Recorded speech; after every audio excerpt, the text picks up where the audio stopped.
ধর্মীয় গ্রন্থসমূহ জন্য অনুরোধ করছি।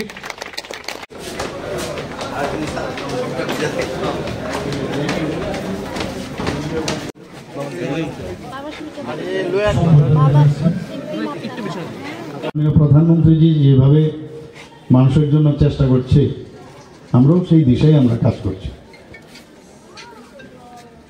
আমি আশা করি যে শুকতারা সংঘ যে আদর্শ নিয়ে কাজ করছে, যেখানে জানালা ছিল না, দরজা ছিল না, আজকে সেখানে বসার ব্যবস্থা হয়েছে।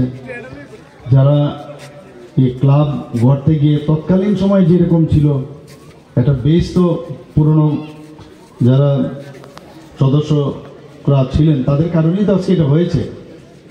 আমি আজকে 4 তলার বিল্ডিং বানালাম, সেটার বেস কিন্তু যারা পুরনো যারা ছিল তাদের কারণে সেটা সম্ভব হয়েছে। তাদেরকে সম্মান দেওয়া, সেটা কিন্তু আপনারা করেছেন। এই যে বড়দের সম্মান দেওয়া এবং ছোটদেরকে ভালোবাসা, এটা কিন্তু the show must go on, এটাই আমাদের আদর্শ।